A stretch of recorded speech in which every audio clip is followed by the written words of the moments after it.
और बुलेटिन की शुरुआत करते हैं 10 बजे की 10 बड़ी खबरों के साथ। गुजरात दौरे पर सीएम गहलोत, जयराम रमेश की नसीहत, रेजिडेंट डॉक्टर्स का हल्ला बोल, न्यायिक कर्मी निकालेंगे रैली, सीएम से मिलेंगे पार्षद, किन्नरों में वर्चस्व की जंग, कोचिंग नगरी में फिर चाकूबाजी, सर्दी दिखाने लगी है अपने तेवर, मानवता हुई शर्मसार, स्कूली छात्रों को सौगात। और यह बड़ी खबर 12 से, ट्रोले ने ट्रैक्टर ट्रॉली को टक्कर मार दी। हादसे में 2 किसानों की मौत हो गई, एक घायल हुआ है। ट्रैक्टर ट्रॉली से जींस बेचने जा रहा था किसान। NH-27 पर बासथुनी के पास यह हादसा हुआ है।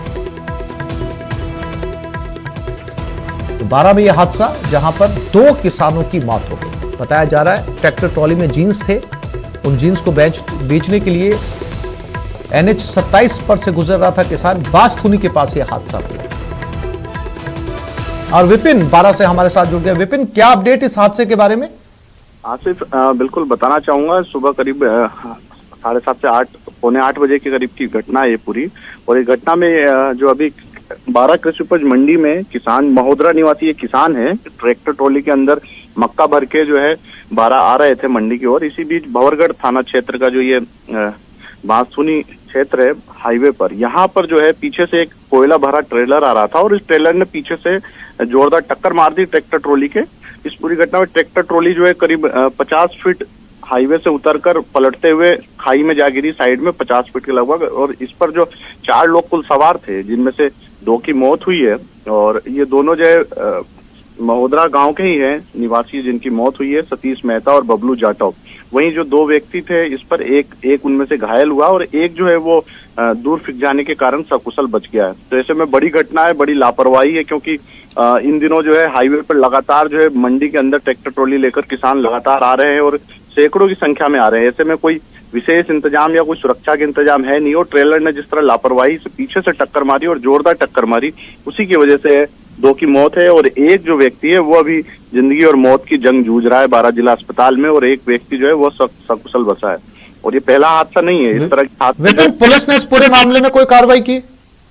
देखिए, पुलिस ने मौके पर जैसे सूचना मिली कोहराम मच गया, क्योंकि ट्रैक्टर ट्रॉली बहुत दूर जा फिकी थी। शव जो है वो छत थे। पुलिस मौके पर पहुंची और पुलिस ने जो है शवों को इकट्ठा किया, घायल को अस्पताल पहुंचाया, शवों को जो है एकत्रित कर पोस्टमार्टम के लिए पहुंचाया है। तो पुलिस जो है फिलहाल वो ट्रेलर जो चालक है वो फिलहाल फरार हो गया टक्कर मारने के बाद। तो उसकी तलाश में जो है वो।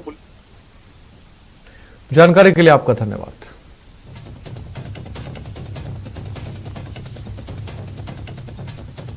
और ये खबर झालावाड़ से, बेकाबू होकर गड्ढे में कार गिर गई। सड़क किनारे गड्ढे में कार गिरी, हादसे में कार सवार युवक की मौत हो गई, 2 घायल हुए। घायलों को अस्पताल में भर्ती करवाया गया। जरेल गांव के पास यह हादसा हुआ।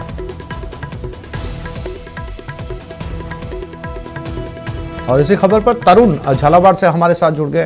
तरुण, इस हादसे को लेकर क्या अपडेट? जी बिल्कुल, ये 4 युवक थे जो कि एक कार में सवार होकर मध्य प्रदेश के इंदौर से झालावाड़ की ओर आ रहे थे। और इसी दौरान आज सवेरे इनकी कार जो थी वो बेकाबू होकर जो झालरापाटन के समीप जरेल गांव के पास एक सड़क से नीचे उतरी और उसके बाद गड्ढे में गिर गई। जिस हादसे में जो कार सवार जो चालक था वो तो सीट बेल्ट लगा होने के चलते और जो चूंकि कार के एयर बैग्स खुल गए थे और उसकी वजह से उसकी जान बच गई, जबकि एक जो दूसरा युवक था उसकी मौत हो गई है। तो वहीं इस सारे हादसे में 2 अन्य युवक जो हैं वो भी घायल हुए हैं, जिनका झालावाड़ के जिला अस्पताल में अभी उपचार जारी है। आसिफ, जानकारी के लिए तरुण आपका धन्यवाद।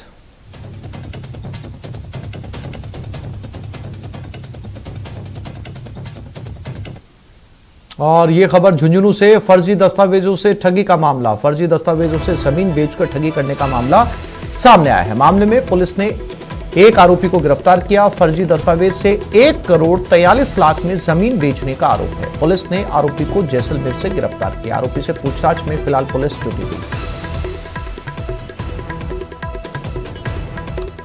और इसी खबर पर ज्यादा जानकारी के लिए बात करते हैं हमारे संवाददाता कृष्ण सिंह शेखावत के साथ। कृष्ण, क्या था ये पूरा मामला, कैसे की गई ये ठगी?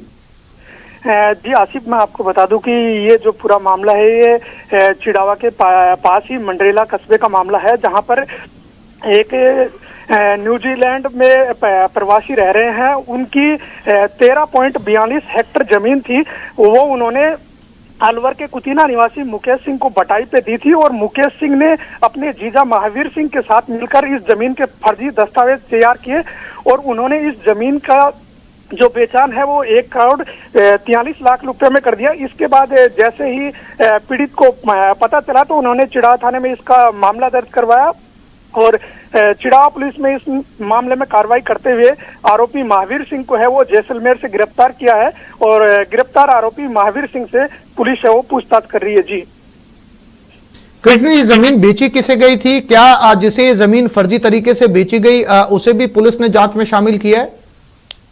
जी मैं आपको बता दूं कि ये जो बंटाई पर रह रहा था मुकेश सिंह, उसने है ना अपने बहनोई जो महावीर सिंह है उसको चिड़ावा एसडीएम कोर्ट में और जमीन का मालिक रामपाल बताकर पेश किया और ये जमीन है उन्होंने बंजारा जाति के लोगों को बेची। इसके बाद है रामपाल की ओर से जो मामला है वो दर्ज करवाया गया और पुलिस ने इसमें अनुसंधान जारी रखा और इस मामले में है जो इसकी जो जीजा है महावीर सिंह उसकी गिरफ्तारी हुई है। जी जानकारी के लिए कृष्ण आपका धन्यवाद।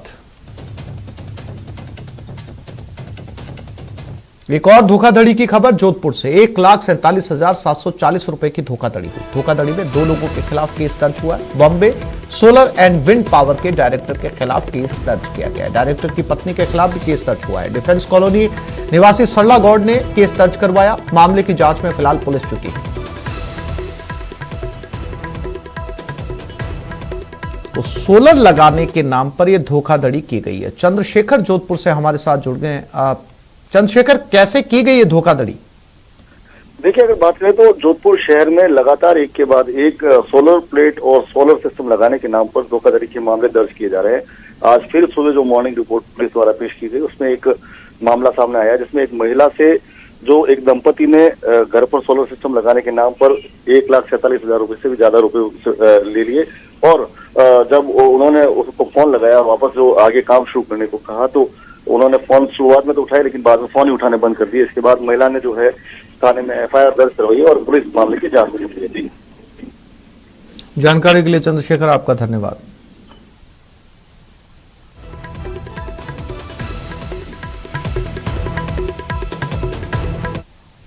और ये खबर राजधानी जयपुर से। डॉक्टर किरोड़ीलाल मीणा की नमो नारायण मीणा के साथ मुलाकात हुई। नमो नारायण मीणा के निवास पर दोनों नेता मिले। किरोड़ी बोले, कांग्रेस ने नमो नारायण का अपमान किया। सीएम के दौरे में उन्हें गाड़ी में नहीं बिठाया गया। मीणा समाज के कद्दावर नेता का जानबूझकर अपमान किया गया। समाज नमो नारायण के साथ हुई घटना को बर्दाश्त नहीं करेगा।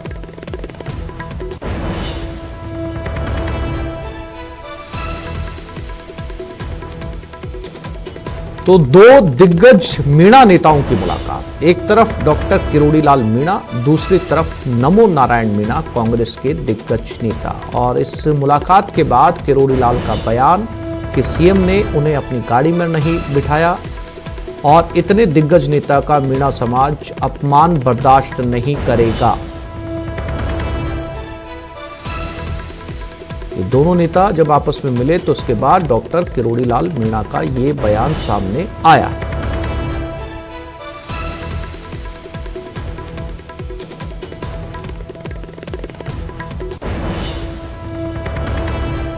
राजधानी जयपुर में दोनों नेताओं की आपस में मुलाकात हुई। डॉक्टर किरोड़ीलाल मीणा बीजेपी राज्यसभा सांसद हैं और नमो नारायण मीणा कांग्रेस के दिग्गज नेता। दोनों मीणा समाज में बड़े चेहरे, बड़े नाम, बड़े नेता और दोनों की आपस में मुलाकात। और इस मुलाकात में डॉक्टर किरोड़ीलाल मीणा ने बताया कि नमो नारायण मीणा का अपमान हुआ है, कांग्रेस ने अपमान किया है। सीएम ने उन्हें दौरे के दौरान अपनी गाड़ी में नहीं बिठाया और इस अपमान को मीणा समाज बर्दाश्त नहीं करेगा। कोटा में रेजिडेंट डॉक्टर्स की हड़ताल आज 5वें दिन भी जारी है। देर रात रेजिडेंट डॉक्टर्स ने अस्पताल परिसर में फिर कैंडल मार्च निकालकर आक्रोश जताया। अस्पताल के गेट पर देर रात को नारेबाजी की गई। रात भर सड़कों पर उतरकर रेजिडेंट डॉक्टर्स आंदोलन की राह पर हैं। डॉक्टर्स लाइव मारपीट, हंगामा और तोड़फोड़ के मामले में अन्य आरोपियों की गिरफ्तारी और सुरक्षा बढ़ाने की मांग कर रहे हैं। आज 5वें दिन भी हड़ताल से कामकाज ठप है।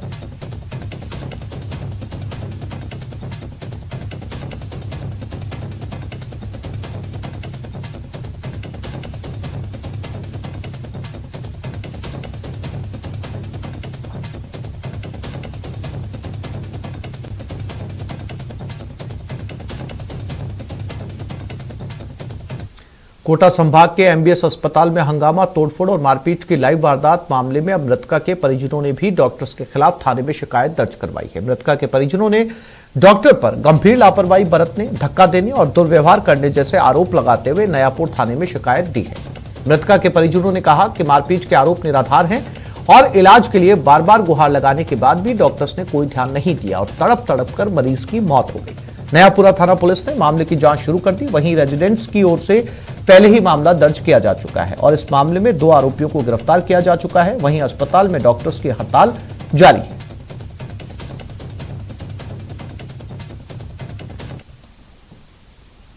हंगामा इस बीच हुआ ना कि डॉक्टरों ने ध्यान नहीं दिया उसका। बीपी लो आ रहा था, बीपी लो पे कोई ध्यान नहीं दिया। डॉक्टर चेक करने डॉक्टर एक बार भी चेक करने नहीं आया। सिर्फ 125 नंबर कमरे से वहाँ से बोलते रहे, वहाँ का स्टाफ देखता रहा। बस भर्ती कराने के बाद बीपी नहीं नापा उसका। बीपी नहीं नापा, कोई जांच नहीं करी सुबह से उसकी। आपने कितनी बार डॉक्टर से संपर्क किया? हमने कम से कम 4 से 5 बार संपर्क किया डॉक्टर। एक लेडीज डॉक्टर आई थी जो वो सर्जरी वाली थी, लेकिन फिर भी वो देख के गई। लेकिन उन्होंने भी एक्सरे कराया, एक्सरे में भी कुछ नहीं आ रहा था। उन्होंने झल्ले में कागज को फेंक दिया डॉक्टर ने। वो बोला तुम्हारे हिसाब से इलाज करेंगे, तुम कौन होते हो तो हम तुम्हारे हिसाब से इलाज करेंगे, ले जाओ। कैसी बातें करती हो, बेहुदा की तरह, पागलों की तरह बातें करती हो। ऐसे कहकर डॉक्टर ने हमें भगा दिया वहां से। उन्होंने इलाज सही नहीं करा उन लोगों ने।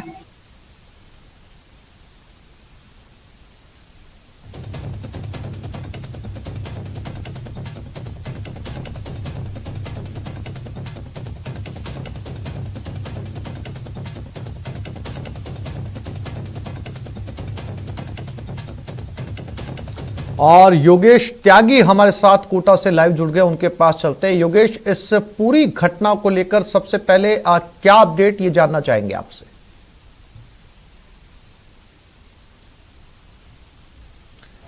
योगेश, देखिए आसिफ, आज 5वां दिन है इस घटना को और 5वें दिन भी जो रेजिडेंट डॉक्टर्स हैं एमबीएस के, बिल्कुल आसिफ आपकी आवाज मिल रही है। जो आज रेजिडेंट की हड़ताल का 5वां दिन है। एमबीएस में के जो डॉक्टर्स हैं, रेजिडेंट डॉक्टर, वो आज 5वें दिन भी हड़ताल पर है, जिसका सीधा सीधा असर मरीजों पर पड़ रहा है, उनके तीमारदारों पर पड़ रहा है। क्योंकि एमबीएस अस्पताल संभाग का सबसे बड़ा अस्पताल है। मध्य प्रदेश तक से जो लोग हैं वो इलाज की दरकार लिए यहाँ पर आते मेरी आवाज मिल रही है आपको? जो डॉक्टर्स हैं, रेजिडेंट डॉक्टर्स हैं, वो हड़ताल पर हैं। बिल्कुल आपकी आवाज मिल रही है आसिफ, मेरी आवाज मिल पा रही है? जी जी जी योगेश जी।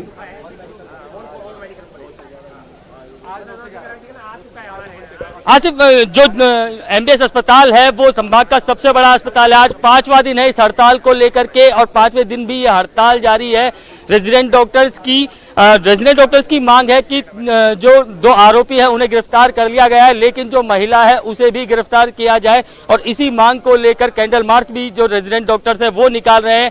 हड़ताल जारी है, लेकिन इसका सीधा सीधा असर जो पड़ रहा है वो पड़ रहा है इस अस्पताल में आने वाले उन मरीजों पर, उनके तीमारदारों पर, जो इलाज की दरकार लिए एमबीएस अस्पताल पहुंचते हैं। मध्य प्रदेश तक से यहां पर मरीज पहुंचते हैं, लेकिन अब उन्हें इलाज में दिक्कतों का सामना करना पड़ा। या कई लोग हैं, कई जो तीमारदार हैं, जो मरीजों को लेकर के आए। कहां से आए हैं आप और कितनी दिक्कतों का सामना करना पड़ा हड़ताल की वजह से? मुझे बहुत दिक्कतों का सामना करना पड़ रहा है। मुझे सांस की बीमारी है, मेरा सांस रात को भी बहुत भर रहा था। आया तो चला गया वापस, फिर अभी सांस की बीमारी के लिए वापस आया हूँ। मैं कोटा में ही रहता हूँ रहने में। तो आप कहाँ से आए और कितनी दिक्कतों का सामना करना पड़ रहा है जो हड़ताल है उसकी? मांगरोल से आया हूँ सर। 8 दिन हो गए, ऑपरेशन नाक की हड्डी टूटा है बच्चे की। 8 दिन हो गए, ऑपरेशन में दिक्कत आ रही है, काफी दिक्कतों का सामना करना पड़ रहा है। तो जो मरीज है, तीमारदार है, उन्हें दिक्कतों का सामना करना पड़ रहा है, लेकिन रेजिडेंट डॉक्टर्स की जो मांग है वो अपनी जगह है। रेजिडेंट सब आप लोग हड़ताल पर चले गए हैं, सीधा सीधा असर जो पड़ रहा है वो मरीजों पर और उनके तीमारदारों पर पड़ रहा है। मैं डॉक्टर जितेंद्र यादव, अध्यक्ष आरडीए कोटा। मैं नहीं चाहता, हम लोग नहीं चाहते, हम चिकित्सक बंधुगण ये कभी नहीं चाहते कि हमारे जो मरीज हैं, उनके परिजन हैं, वो परेशान हो। हम चाहते हैं कि जनता की सेवा हम पूरे धैर्य से और तन मन से करते रहें। परंतु कभी कभी ऐसी घटनाएं होती हैं जो हमारे चिकित्सक समुदाय को तोड़ देती है अंदर तक। ये क्या संदेश जाएगा जब एक चिकित्सक बंधु पे रात को 1 बजे जानलेवा हमला होता है, उसकी जान के ऊपर बनी हुई है। साथ के जो चिकित्सक बंधु हैं, हमारी जो फीमेल चिकित्सक हैं, वो बाथरूम में बंद हो के जान बचाती हैं, दूसरे चिकित्सक जो कॉरिडोर में जाते हुए हैं उनको भी लपेट लिया जाता है, उनके साथ भी जाती की जाती है उनको। ऐसा यहाँ पर मरीज भार ज्यादा है इस अस्पताल में, इसलिए परेशानियां थोड़ी सी बढ़ती हैं। लेकिन क्या अमूमन हमेशा ऐसा होता है कि डॉक्टर्स के साथ इस तरीके का बिहेव हो? देखो, हम संघर्ष के ऊपर तभी आते हैं जब कोई मतलब बहुत न्यायोचित बहुत ज्यादा बड़ी घटना हो जाए। अपितु रोज गाली गलौज होना, बहस होना, ये चलता रहता है, उसको हम कभी दरकिनार करते रहते हैं, हम खुद माफ करते रहते, कुछ नहीं है, जीवन का हिस्सा है। परंतु जानलेवा हमला, आप बताइए क्या ये बर्दाश्त योग्य है? चिकित्सक की जान जा सकती थी। आए दिन ऐसी घटनाएं होती हैं, हम मूक बधिर की तरह सहते रहते हैं। योगेश, डॉक्टर आपके साथ हैं, इनसे जानने की कोशिश करिएगा कि दरअसल उस समय हुआ क्या था, क्यों मरीज इस कदर एग्रेसिव हुए, क्यों मरीजों को क्यों मरीज ये नौबत आई कि जानलेवा हमला करना पड़ा?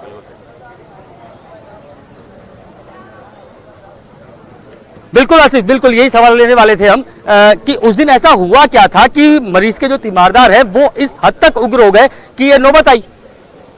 देखिए, कई बार होता है कि हमारी तरफ से तो पूरा मॉर्निंग में जब पेशेंट आया था हमारी तरफ से प्रॉपर ट्रीटमेंट दिया गया, काउंसलिंग की, सभी बताया गया। जो मरीज की कंडीशन थी उससे हमारे सीनियर, हमारे प्रोफेसर डॉक्टर भी आए उनको चेक करने, सभी ने देखा। हमारे मेन डॉक्टर साहब थे जो वहाँ देख रहे थे। इन लोगों ने, हमारे साथ वो डॉक्टर भी मौजूद है जो उस वक्त वहाँ पर थे। आपसे जानना चाहते हैं उस वक्त ऐसा हुआ क्या था कि हालात ऐसे बन गए और इतने बिगड़ गए? हाँ, उस टाइम में हम पेशेंट को बराबर देख रहे थे, लगभग 100-150 के तादाद में मतलब परिजन वगैरह थे। उस टाइम पुलिस मौजूद थी। फिर शाम को लगभग 1 बजे के आसपास पुलिस बिल्कुल नहीं थी। फिर भीड़, पुलिस नहीं थी तो भीड़ उग्र हो गई, उन्होंने डॉक्टर जो भी दिखा उस पर हमला कर दिया। किस बात को लेकर उग्र? कुछ तो ऐसा हुआ होगा। लास्ट पोजीशन में सीरियस चल रहा था, उसको प्रोग्नोसिस एक्सप्लेन कर दिया था, उनकी गंभीर स्थिति के बारे में बता दिया था टाइम पे। वेंटिलेटर पे था पेशेंट, तो पेशेंट उस टाइम जैसे डिक्लेयर हुआ तो आक्रोशित होकर के वो तो हमला कर दिया उन्होंने।